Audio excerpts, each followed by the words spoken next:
you have any questions for me, being a journalist? Absolutely. I always come prepared.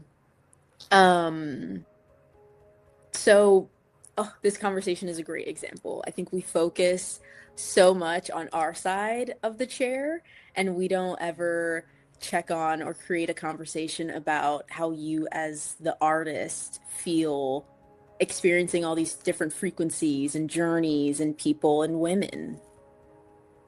Um, it's a lot. You have to be set up a certain kind of way to do it and do it well. I'll start with this. After your appointment, like I told you, it was heavy in a Yeah. good way, but it was intense, and I loved all of it. And I just had a lot of energy. I just had a lot of thoughts. Um, I had a payment issue I had to work out on the computer once I had got home that day. Mind you, I had been up since a good 5 o'clock in the morning, Hmm. hungry, needed to go eat. I decided when I got home that day to do something I had never done, just to break up the neuroplasticity also. Um, I went for a 2 mile run after your appointment. Oh my I have gosh. never ran in the Hungry and all. I'm a morning runner. And I just Mm. had to get that energy out. It was emotional. It was way more emotional for me than you probably realize. So um Mm. it was cool. So having a healthy outlet for that emotion is wonderful. I am very respectful of the trust that you guys have for me. I mentioned it in my conversation that I had a couple days ago. I almost consider it client attorney privilege. Y'all tell me Mhm. stuff that you don't tell a lot of other people.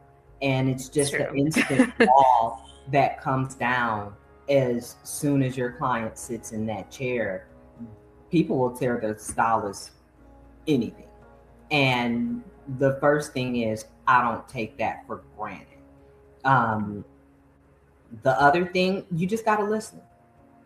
Listen and sometimes resist the urge to tell your own story. Like, oh, well, that happened to me and blah, blah, blah. It's not about you. It's not Yeah. about me. Um, Now, if a client asks for your input, sure, and that doesn't mean just be mute, but it's honestly giving clients that space, totally giving them that space, and not wanting to put your own 2 cents in. But I definitely recognize that we are therapists as well, so I go into it with that awareness. I think that's the word that fits, awareness. Some people aren't aware. Some people might not have been aware to read the nonverbal communication that was going on with you, but Yeah. it is a definite heightened sense of awareness, one, and then having a healthy outlet for that. And then the other thing, I'm sure pretty much every hairstylist will agree with me. A lot of us sit in our car in silence after, Hmm. pure silence. Because Yeah. after just kind of a buzz, even even with it being, well, not so much more in the current space though. Because I mean Understandable. it's all Yeah. really chill. But even still, just from being around others or whatnot, a lot of hairstylists just need a little retreat, just a Yeah. little solo retreat with nothingness for a minute to recharge. Absolutely. You mentioned it a little bit, as far as like creating a space. So there were points within our appointment where, of course, we were kikiing, chatting it up, but there were also really silent moments. Um, how do you understand how to read that? I feel like there's a lot of noise in the salon, and I think, of course, you have your own setup, but when it comes to creating the space to just be quiet, I think that a lot of people need that. How do you read the room and kind of give them that? Um, well, first, I've always got my ocean waves going, and ocean waves is the only thing that I play in there. Maybe I'll come up with some other audio. It probably will not be music. That's another discussion. But you can go to Rooted Radio on Spotify for our audio experience. That was a great And it's fire. Ah, thank you. Yeah. That really just comes from experience and the ability to read the room. Awareness. Yeah. I can tell when it's a client that is quiet because they really don't want to engage, not in a bad way. Yeah. Versus, they're just, zoned out. I can tell a client that might want to converse more versus one that doesn't. It really comes from doing this for almost 30 years. That sounds over 30 years actually. But yeah, you kind of take your cue from the client. You can tell working with people, you can tell who wants to converse and who doesn't. It's funny because I've had some clients, first time clients, we can't shut up and stop giggling. The shampoo on the bed. And that's wonderful that these are women that I've met 20 minutes ago and we're already at that point, Yeah. So it's really just feeling that energy that comes through the door and rolling with it. Yeah, that's really cool. I feel like you're a friend that some of us need, but we don't really need, in a way, or like we don't know, Yeah, but you're there. And yes. So carrying that for however many days that you're at the salon, one thing that I'm learning that I want to ask you about is boundaries and what advice you give people, but also the boundaries that you set for yourself within the salon and then much bigger within your life, kind of where that has led you. Look, that's a loaded question. That was 3 different ones, and I'll try to keep track of that. In the salon, as far as boundaries, I can't think of how boundaries kind of come into play now. Maybe if you give me an example or something, I'll kind of tune into what you're thinking. However, prior to, in my former salon world, one of the definite things that, well, like I said, that I had to understand boundary wise was time of day. I had some clients that would text me, 10 o'clock at night, 6 in the morning. Don't do that. Don't do that. And they didn't understand boundaries. Yeah. So I had to set them. And yeah, I think a lot of times people don't understand that hairstylists are people too. And just because you have their phone number doesn't necessarily mean they want to talk about your hair appointment all times of the day and night. That's why that's why I got a separate line for this salon. So that took care of that part. So that was the main thing with boundaries before, is just really having a time. No, if you message me between these hours, I'm not going to respond until, this time. I thought that was fair enough. Boundaries in my personal life and business also, you got to be able to say no. That's huge. Huge. You have to be able to say no, or at the very least, if you're unsure, say I'll think about it. Say, you know what, I need time to think about it. I think a lot of times we feel obligated to give an answer. A lot of times we feel obligated to give a yes. And a lot of times we say yes when we really mean no. You want to feel some real anxiety? You want to feel some real dysregulation going on in your body? Keep saying yes when you mean no. Yeah. And you'll learn that one eventually.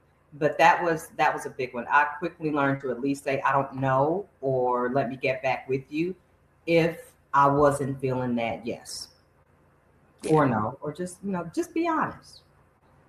So absolutely. Yeah, I think boundaries come with audacity, and you really have to be okay with pissing people off. You're not going to make everybody happy. Don't try. You're not supposed to. Yeah. I think that's one thing that you um, peacefully put within me when I was in the seat. And I was going to touch on that when one thing that I learned from you in this appointment when it comes to boundaries is that you are the captain of the ship. Yeah. There is no, at the end of the day, there is no one else. Your decisions are your decisions. There is no fear when it comes to consequences, or there shouldn't be a fear when it comes to consequences that cause you a crippling anxiety. Overall, in general, no matter who it's coming from. Yeah. You are the master of your fate. You are the captain of your soul. True. For you. But yeah, the the the more comfortable you are with being comfortable and making sure you're comfortable, the better off you'll be. Absolutely. Yeah.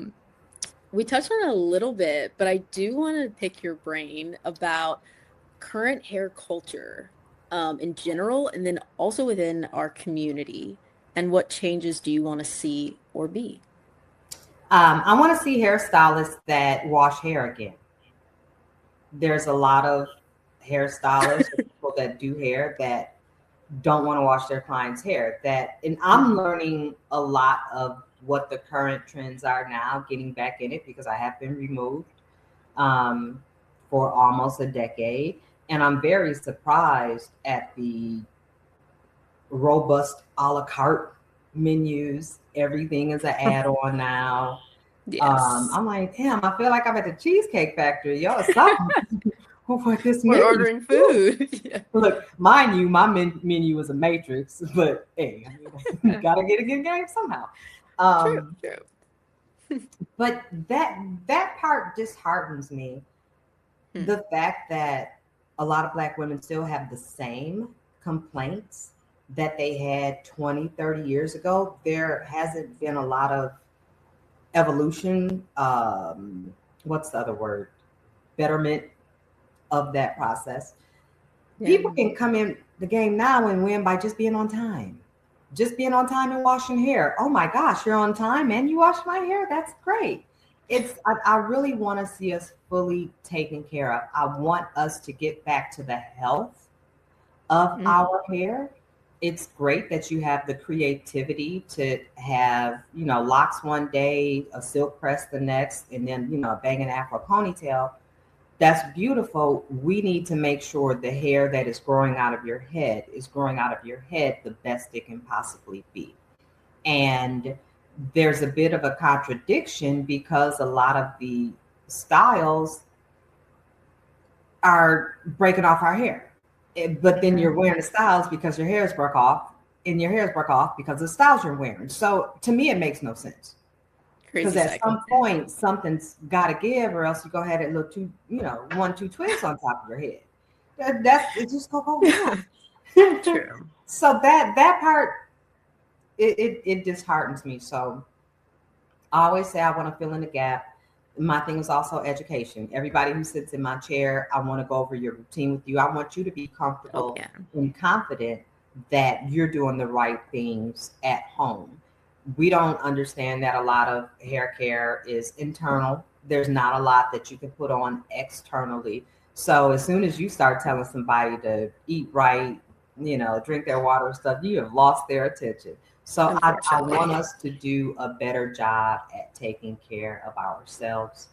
Um, I want us to not have such painful experiences in the salon. I miss the communal part of the salon, even though you can't pay me to work in an open salon. I think that us going to suites, although we love the privacy of it and it is needed, there's that communal piece that we've missed. And Rooted in Dallas is doing their part. I'm doing my part at creating that again by having monthly wellness classes, which I think I almost have an instructor. Monthly wellness classes or bi-monthly, however I work that out. My thing is we often talk about the correlation between wellness, health, and hair, and that's it. We need to be taking it a step further in doing it. I'll also be hosting the Bubbly Exchange. Hey, the whole concept of the Bubbly Exchange is we invest a lot of money into hair products that don't work out for us. Perfectly good products. We end up with a whole arsenal of products up under our bathroom cabinet that just sit there. My thing is bring those products in, get that cute little gift bag you said you was going to use again, but didn't.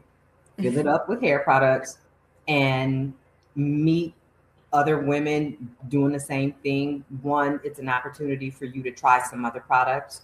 Two, you can mix and mingle with other ladies there and get real time hair tips. It's also great for just connections and networking. I had two friends that didn't previously know each other. They've been working together on a wonderful business partnership. She's on their board now. So that once again is creating community. And then thirdly, any of the surplus products are donated to shelters, schools, foster cares, places like that. So I'm doing my part to get people together and have us be more resourceful and keep us connected. Yeah. So community, I think You're salon, giving. Yeah. we've I all think got to give. true that. I think one thing that could be cool, I don't know if Dallas ISD is interested, but you could make a high school version of the event. That could be so fun. Oh, and there's like nowhere for them to go on Friday nights or I don't know, whenever you have Oh my plans or gosh, whatever. that's so much But that fun. could be Thank you, cool. I'd Krizia. love to come and maybe shoot it or that could be fun. I like Yeah. that a Get the news lot. involved. Oh, you just unlocked it. That's beautiful. Yeah, Okay. that could be cool. Very Okay, cool. homework. Yay! Let me know what I could do. Did you do your Um, homework, by the way, in your gift which bag? one? It No, not yet. That's okay. Not yet. Don't Not forget yet. your homework. I won't. I promise. All right. Um, lastly, I pulled this from your website and I wrote it down because I think it's something beautiful. And if it's okay, I just want to read it. Mm-hmm.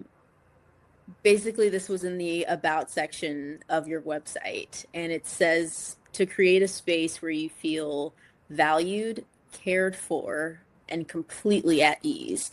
Please, or because you deserve nothing less. And I said that I love this because the salon has always been a place of fear for me. And learning how to put a brave face on, I really think that's the first place, besides the basketball court. I learned how to do that. And then I didn't even intend to write this, but I said that that feels like untangling at its finest. And I meant that. I really appreciate you. I'm not gonna cry, but I really meant that. Um this has been a crazy part of my life, and I'm really happy that you're here. And I'm happy that I cut my hair. Who would have Oh, thought? I know. It's wonderful. I'm so glad that we reconnected. It's Me beautiful. too. Thank you, thank you. Oh. So, what would you say would be your biggest takeaway from your experience at Rooted in Dallas? Mm. Oh my gosh, there's so many.